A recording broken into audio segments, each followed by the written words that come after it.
filósofo Friedrich Nietzsche, em seu livro Assim Falou Zaratustra, ou Assim Falava Zaratustra, nos deixa, num dos capítulos, um ensino muito rico e muito profundo.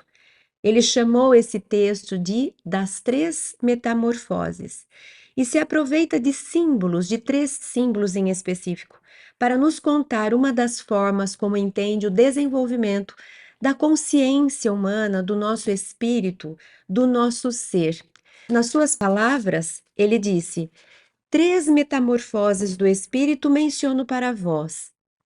De como o espírito se torna camelo, o camelo se torna leão e o leão, por fim, criança. Três símbolos. Se formos analisar esses símbolos, tentando imaginar o que será que Nietzsche viu, porque primeiro nós somos camelo, ou deveríamos ser camelo, para depois, numa próxima fase, numa próxima etapa, nos desenvolvermos para ser leão. E por que culminamos com o voltar a ser criança?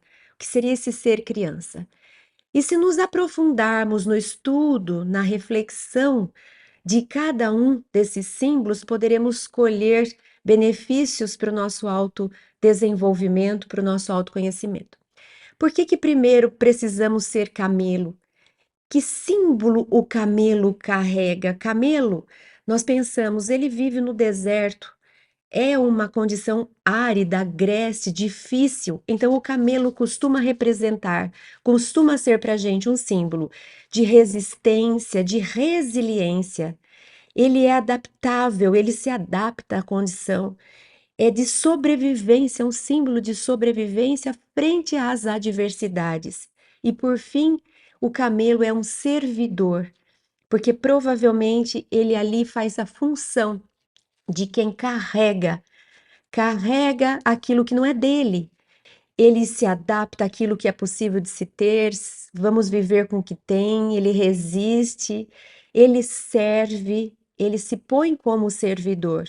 Quantas vezes nós nos vemos nessa posição de camelo? E como hoje em dia parece que essa posição tem sido excluída.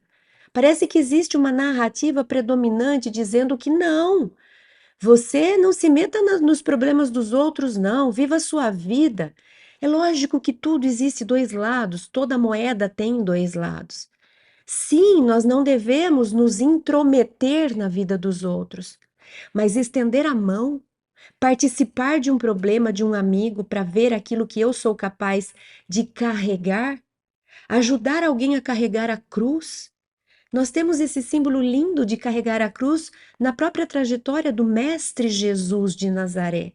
Independente de religião, foi um ser humano que é um ser humano estudado até hoje, nos exemplos e nos ensinos que deixou. E no momento em que ele faz a sua via sacra, tem um determinado momento em que ele, que foi esse grande homem, aceita a ajuda de alguém. E tem ali um sirineu que ajuda ele a carregar a sua cruz, e a gente usa isso. Então precisamos sim ser aqueles que estende a mão para os outros, aquele que ajuda a carregar o peso, mesmo que não seja meu. Por que que eu não posso ser servidor? Por que que isso hoje em dia parece que tem um tom pejorativo? Eu não quero servir aos outros. Cada um que se vire com a própria vida. Que fala egoísta, onde nós vamos chegar assim? Por que que perdeu a beleza, a forma como a gente tem de se colocar de forma solidária, de forma amorosa, de forma colaborativa? Por que que hoje isso já não é mais valorizado, não ganha curtida nas redes sociais?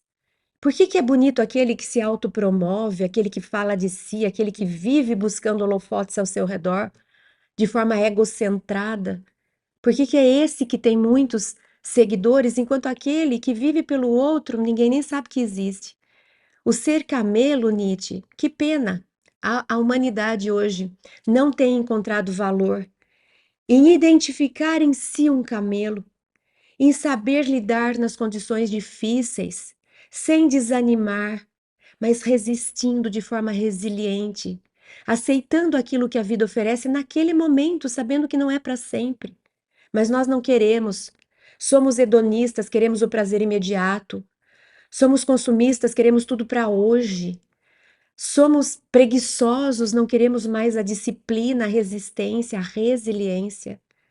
Então, o ser camelo, para Nietzsche, é uma forma de reconhecer o valor desse espírito servidor, desse espírito forte, que suporta as adversidades da vida sem desistir, sem esperar alguém vir salvá-lo, sem pôr a culpa no outro, sem se sentir coitado, sem desistir de viver, mas aceitando, esse deserto vai passar, essa travessia vai, não é para sempre. E logo eu vou ter o meu descanso e tudo vai ficar bem. Não tem problema se eu carregar um pouco uma cruz que não é minha, como um dia, quando a minha cruz também estiver pesada, eu gostaria de encontrar pelo meu caminho um camelo que me ajudasse e me estendesse a mão. O valor do camelo é tão bonito, é tão humano, mas ele não tem sido tão valorizado. Hoje, Nietzsche, parece que o ser leão, talvez a humanidade esteja nessa fase do desenvolvimento de consciência, talvez hoje todos nós queiramos ser leão. E o que seria esse ser leão? Voltando um pouco nas palavras dele, que eu faço questão de trazer porque é tão rico e vale a pena a gente ouvir. Ele diz: Mas no solitário deserto acontece a segunda metamorfose. O espírito se torna leão, quer capturar a liberdade, ser senhor em seu próprio deserto. Meus irmãos, para que é necessário o leão no espírito? Por que não basta o animal de carga que renuncia e é reverente? Aí ele traz a figura de um outro personagem que também é um símbolo, que entra no caminho.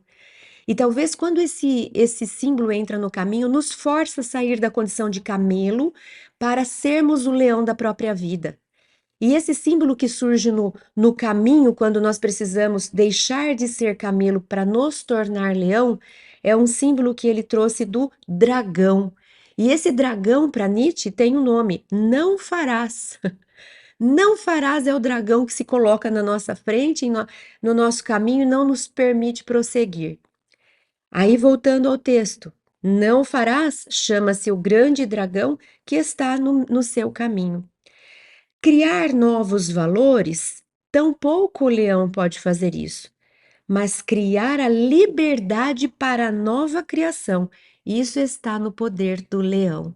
O leão pode quebrar paradigmas. O leão pode dizer não a padrões que estão ultrapassados, a obstáculos, como quem disse nunca ninguém fez. Ah, esse caminho nunca dá certo. Ah, você jamais vai ser possível conseguir. As vozes internas disfuncionais, as crenças disfuncionais em nós. Ah, você não é possível, você é só um camelo. Então, num determinado momento, nós precisamos achar em nós, descobrir em nós a força de um leão, para que a gente diga: não, eu sei carregar, eu sei me adaptar, eu sei aceitar a vida como ela é. Mas eu sei também dizer a hora que é possível transformar a minha vida. Eu sei dizer chega, basta, eu quero mudar. Eu posso escolher quando eu continuo sendo camelo e quando eu decido ser leão. E ele continua: criar liberdade para si e um sagrado não, também ante o dever. Para isso, meus irmãos, é necessário o leão. Ele amou outrora o que lhe era mais sagrado, e o tu deves, enquanto camelo, nós amamos o tu deves. Eu devo carregar, eu devo servir, eu devo me adaptar, eu não devo reclamar, eu devo fazer, eu devo ajudar. É sagrado esse eu devo. Como é sagrado o dizer não, o colocar limites e o fazer a própria escolha, como um leão. Agora tem de achar o delírio e o arbítrio. O leão adquire livre-arbítrio. O camelo segue o que dizem. O camelo está pronto para servir ao outro. O leão permite-se servir a si mesmo, porque o outro é tão importante quanto eu. Então ele descobre o arbítrio e até mesmo no mais sagrado, o modo de capturar a liberdade em relação ao seu amor, é necessário ser leão para essa captura.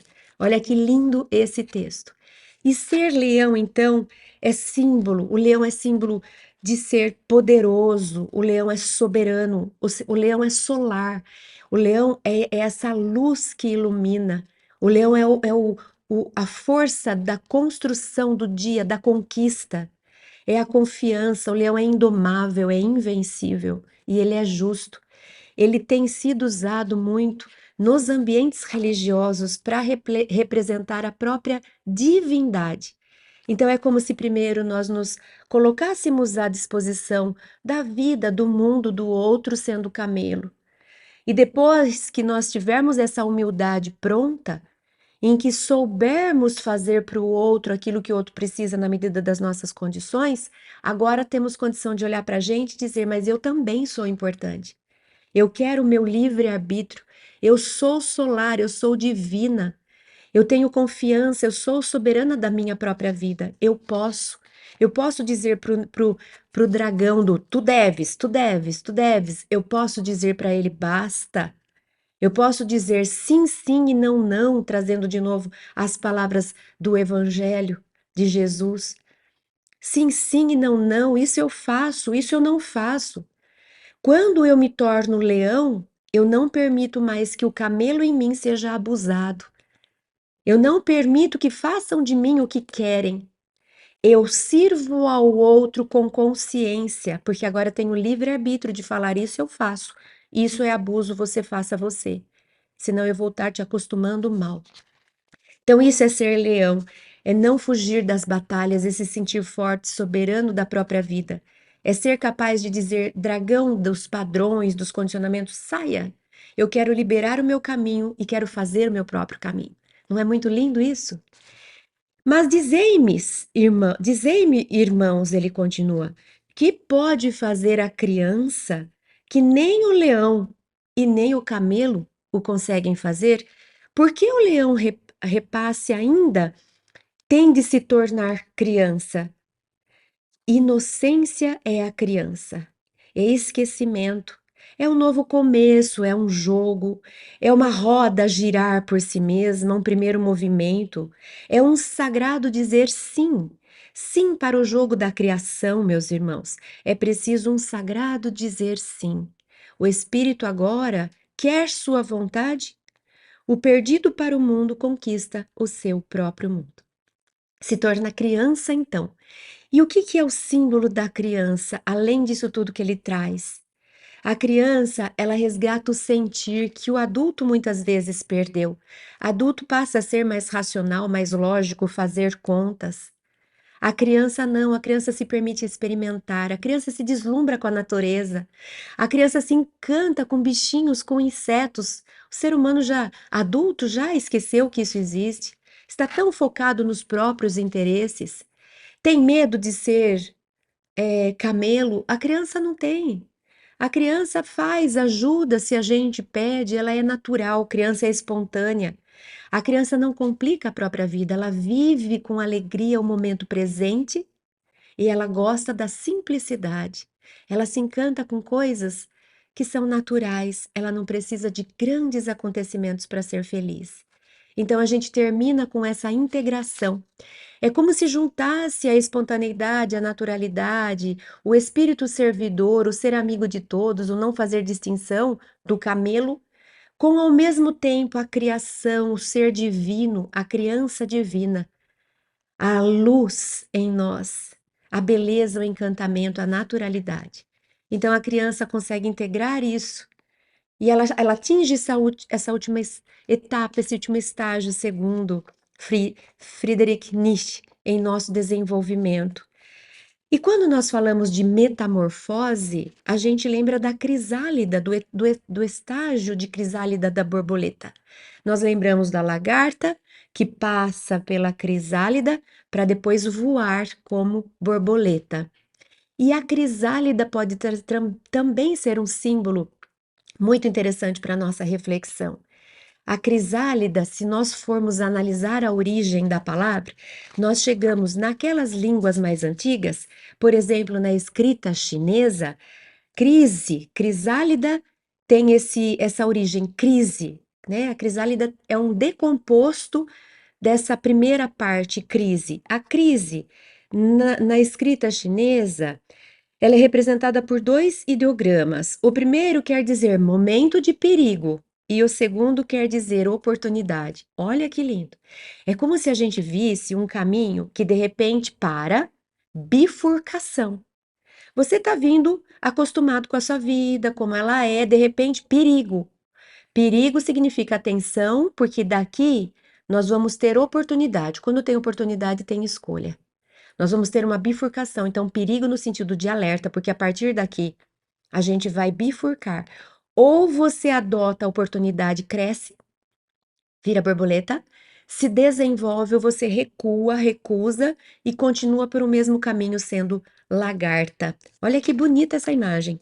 Se nós pesquisarmos no latim, crisis significa momento de decisão e mudança súbita. É usada muito no contexto da medicina. De novo, momento de decisão e mudança súbita. Então, crisálida vai sempre nos transformar. Crise, inclusive a crisálida, vai sempre nos dizer a respeito de uma mudança brusca num caminho e que vai dar oportunidade de evoluir ou continuar na mesma jornada. Vai depender da nossa escolha, do nosso livre-arbítrio. E do grego, crisis designa o momento na evolução mais relacionado com uma doença em que vai haver um agravamento. E daí, ou você bifurca e morre, ou você cura e vive uma nova vida. Então, é o momento em que aparece uma doença, um problema, uma dificuldade, já não dá mais para ter aquela vida. Aquela vida que a gente vinha vindo, ela finda. Mas, como a gente tem o livre-arbítrio, nós temos essa escolha. Ou eu uso essa metamorfose para me transformar e crescer, e eu crio uma nova vida.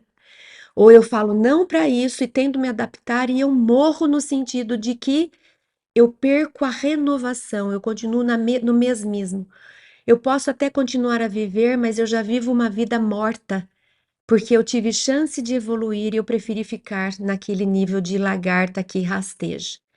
Então, essa reflexão de hoje nos traz essa pergunta: está pronto para as metamorfoses da vida?